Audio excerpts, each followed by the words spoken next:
শেখ মুজিবুর রহমানের রক্ষী বাহিনীর সমালোচনা এখনও কান পাতলে শোনা যায়।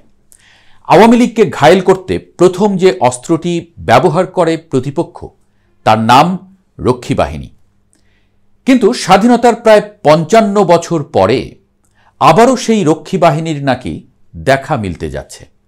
কবি ও রাজনৈতিক বিশ্লেষক ব্রাত্য রাইসু বললেন এমনটাই।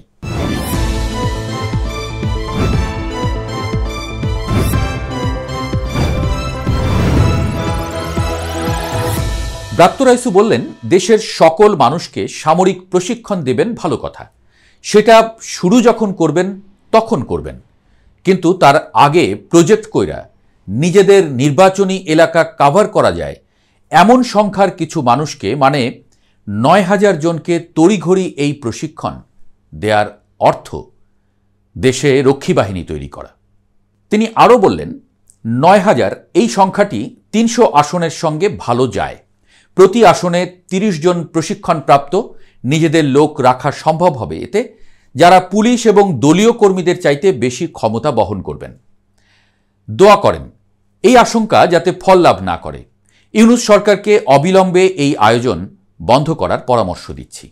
যদি আপনি এই আলোচনার ভাবটা ধরতে না পারেন, তাহলে মূল বিষয়টা শোনেন।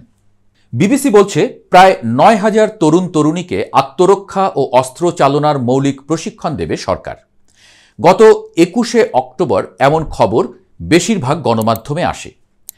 এর মধ্যে থেকেই কানাঘোষা শুরু হয় সামাজিক যোগাযোগ মাধ্যমে। প্রশ্ন ওঠে, হঠাৎ করে নির্বাচনের মাত্র ৩ মাস আগে এমন প্রশিক্ষণের প্রয়োজন হলো কেন? গণমাধ্যমে আরও বলা হচ্ছে, দেশের ক্রীড়া শিক্ষা প্রতিষ্ঠান বিকেএসপি কেন্দ্রে ৮,২৫০ জন তরুণ ও ৬০০ তরুণীকে ১৫ দিনের আবাসিক প্রশিক্ষণের সুযোগ দিচ্ছে যুব ও ক্রীড়া মন্ত্রণালয়। ১৮ থেকে ৩৫ বছর বয়সী বাংলাদেশের নাগরিকরা এই প্রশিক্ষণের জন্য আবেদন করতে পারবেন। আত্মরক্ষামূলক নানা কলাকৌশল ও শুটিং শেখানো হবে এই প্রশিক্ষণে। তবে প্রশিক্ষণের সঙ্গে সংশ্লিষ্টরা বলছেন, এগুলো মৌলিক বিষয়। এই শুটিং মূলত এয়ারগান দিয়ে হবে, যা বৈধ। এই প্রশিক্ষণ কার্যক্রম মূলত যুব ও ক্রীড়া উপদেষ্টা আসিফ মাহমুদ সজীব ভুঁইয়ার পরিকল্পনা। জানা যায়, গত বছরের সেপ্টেম্বর মাসে এই পরিকল্পনা উপস্থাপন করেন তিনি। এরপর প্রায় ৮ মাস আগে পরিকল্পনা পাশ হয়। প্রকল্পের বাজেট ধরা হয়েছে ২৮ কোটি টাকা। তবে প্রকল্প শুরুতেই সমালোচনার মুখে পড়েছিলেন আগ্নেয়াস্ত্র শব্দ ব্যবহারের কারণে। এরপর এই শব্দটি সংশোধন করে শুটিং ব্যবহার করা হয়।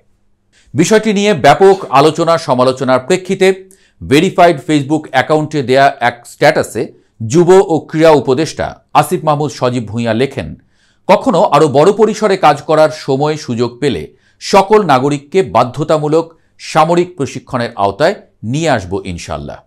আমাদের ভৌগোলিক বাস্তবতায় সত্যিকার অর্থেই সার্বভৌমত্ব অক্ষুণ্ণ রাখতে হলে গণপ্রতিরক্ষার ও সামরিক সক্ষমতা বৃদ্ধির বিকল্প নেই। বিবিসি বাংলায় প্রকাশিত এক সংবাদে তিনি বলেন, ভবিষ্যতে এই প্রশিক্ষণপ্রাপ্ত নাগরিকরা দেশের রিজার্ভ ফোর্স হিসেবেও অন্তর্ভুক্ত হবে। দেশের ক্রান্তিকালে প্রয়োজনে শত্রুর বিরুদ্ধে যুদ্ধে অংশগ্রহণ করতে পারবে। জাতীয় নিরাপত্তা জোরদার করতে তরুণদের প্রশিক্ষিত করার জন্য এটি পাইলট প্রকল্প। আইডিয়াটা হচ্ছে গণপ্রতিরক্ষা বাস্তবায়ন করা বাংলাদেশে। আমাদের সামরিক এবং ভৌগোলিক বাস্তবতায় এটা আমাদের জন্য অপরিহার্য। সব সময় যে যুদ্ধ করতে হবে এমনটা নয়, কিন্তু তারপরও একটা মোরাল থাকা যে রিজার্ভ ফোর্সের সংখ্যাটা বাড়ছে। যে ভৌগোলিক সামরিক অবস্থান বাংলাদেশের আছে, সেখানে গণপ্রতিরক্ষা ছাড়া আমাদের অন্য কোনো উপায় নাই। কারো যদি মৌলিক প্রশিক্ষণ থাকে, সে অ্যাটলিস্ট জানবে যে কিভাবে একটা অস্ত্র চালাতে হয়। তার হাতে অস্ত্র তুলে দিতে পারলে দেশকে সার্ভ করতে পারবে। তিনি জানান, এই প্রশিক্ষণে সরাসরি বুলেট ফায়ারিং শেখানোর ইচ্ছা থাকলেও গুলির অনুমোদন, বাজেট ও অবকাঠামো জটিলতার কারণে সেটি সম্ভব হয়নি। গুলি ছোঁড়া বাদে অস্ত্র চালানোর সব কিছুই শেখানো হবে। ফায়ারিংয়ের থিওরিটিক্যাল দিকটা শেখানো হবে, একই সঙ্গে প্র্যাকটিক্যাল দিকটাও শেখানো হবে। এই প্রশিক্ষণ কেন প্রয়োজন? এই প্রশ্নে উপদেষ্টা আসিফ মাহমুদ বলেন, গণপ্রতিরক্ষার আইডিয়া থেকেই তার মন্ত্রণালয় এই উদ্যোগ নিয়েছে। এর মাধ্যমে জনগণকে প্রতিরক্ষার দিক থেকে সচেতন করা এবং ন্যূনতম প্রশিক্ষণ দেওয়াটাই উদ্দেশ্য। যদি কখনো সেরকম পরিস্থিতি আসে, বাংলাদেশে সংকটময় মুহূর্ত আসে, মানুষ যাতে ঝাঁপিয়ে পড়ে। আমার মনে হয়েছে যে দেশে যদি কখনো সিকিউরিটি ক্রাইসিস হয় এবং আমাদের যে ভৌগোলিক বাস্তবতা সেটা হওয়াটা অস্বাভাবিক কিছু না। পৃথিবীতে আমরা ইউক্রেন যুদ্ধ, গাজায় যুদ্ধ দেখেছি। কথায় কথায় যুদ্ধ বেঁধে যাচ্ছে। প্রস্তুতি থাকতে তো সমস্যা নাই। তার মানে কিছু একটার প্রস্তুতি নিচ্ছে বাংলাদেশ, সেটার কিছুটা আন্দাজ করাই যাচ্ছে। সীমান্তের চারপাশে ভারত, কথায় কথায় হুমকির সুর শোনা যায়। দক্ষিণে আরাকান আর্মি লাল চোখ করে কথা বলে। কুকি চীনসহ পাহাড়ে নানা বিপদের হাতছানি। দেশে রাশিয়া, আমেরিকাও সক্রিয়। সেই হিসেবে বাংলাদেশ এমন প্রস্তুতি নিতেই পারে। কিন্তু জনমানুষে ঘুরছে অন্য চিন্তা। নির্বাচনের যেখানে বাকি মাত্র মাস তিনেক, এমন সময়ে আওয়ামী লীগ রীতিমতো প্রজ্ঞাপন জারি করে দল থেকে বহিষ্কার হওয়াদের ফিরিয়ে আনছে। এর মধ্যে সন্ত্রাসী তকমা পাওয়া লোকদের নামও পাওয়া যাচ্ছে। গত ১.৫ বছরে বিএনপির এমন শত শত লোক জেল থেকে বের হয়েছে, যাদের নিয়ে সামাজিক যোগাযোগ মাধ্যমে অনেক আলোচনাও আছে।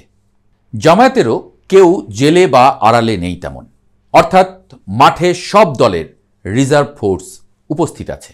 সেই হিসেবে নতুন দল হিসেবে এনসিপির সম্বল নিরীহ ছাত্ররাই, যাদের হাতে আছে আদতে কলম, অন্য পক্ষে যেখানে অস্ত্রের ঝনঝনানির অভিযোগ।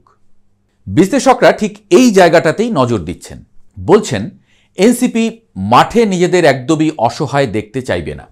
সেই পরিকল্পনাতেই নাকি এগুতে চাইছেন আসিফ মাহমুদরা। কিন্তু প্রশ্ন উঠছে এই কার্যক্রমের খরচ নিয়ে। সামাজিক যোগাযোগ মাধ্যমে রব উঠেছে সরকারি টাকা খরচ করে এমন দলীয় বাহিনী তৈরির নজির তৈরি করতে যাচ্ছে এনসিপি। যেমনটা হয়েছিল আজ থেকে প্রায় ৫৪ বছর আগে। ব্রাত্য রাইসু সরাসরি বলেছেন রক্ষী বাহিনীর কথা। আসল ভয়টার কথায় আসা যাক এবার। দেশে যে কিছু একটা হতে যাচ্ছে সেটা একটু কান পাতলেই টের পাওয়া যাচ্ছে উত্তরের বাতাসে। ক্ষমতার দখল নিয়ে সব কয়টি ফ্রন্ট একদম তাজা হয়ে উঠছে। বিএনপি মনোনয়ন দেয়া শুরু করে দিয়েছে। ৩০০ আসনে লোক দেবে এনসিপি, জামায়াতও প্রস্তুত। আওয়ামী লীগ ওদিকে চাঙ্গা হয়ে উঠতে চাইছে। সবাই যদি এই অস্ত্র প্রশিক্ষণটা বাস্তব ক্ষেত্রে প্রয়োগ করা শুরু করে, দেশটার কি অবস্থা হবে ভাবা যায়? সুদানের অবস্থাটা কি সেটা তো দেখাই যাচ্ছে চোখের সামনে। লাখ লাখ লোককে স্রেফ মাটিতে মিশিয়ে দিচ্ছে স্বজাতির ভাইরা, শুধুমাত্র ক্ষমতার জন্য। দেশটা ইতোমধ্যেই ২ ভাগ তো হয়েছেই। গৃহযুদ্ধে এবার যে কত ভাগ হয় সেটাই দেখার বিষয়। বাংলাদেশও কি তেমন গৃহযুদ্ধের গন্ধ পাচ্ছে? এমন আশঙ্কাও কিন্তু করছেন কোনো কোনো বিশ্লেষক। নির্বাচন নাকি ফেব্রুয়ারিতে নাও হতে পারে, এমন আশঙ্কাও করছেন অনেকে। পাটোয়ারিরা বলছেন আমাদের হাতে সময় নেই, দেশ অন্যদিকে মোড় নিচ্ছে। বিএনপির মনোনয়ন ঘিরে ইতোমধ্যেই আগুন জ্বলে উঠেছে মহাসড়কে। কাল হয়তো ঢাকাতেও জ্বলবে, তারপর হয়তো পুরো দেশ। তারপর সবার এই সব আশঙ্কা তুড়ি মেরে উড়িয়ে দেয়া যায় না। আমরাই তো। এমন কোনো উপায় কি আদৌ নেই? আপনারা কি বলছেন জানান তো। দেশটাকে বাঁচানো যায় কিভাবে?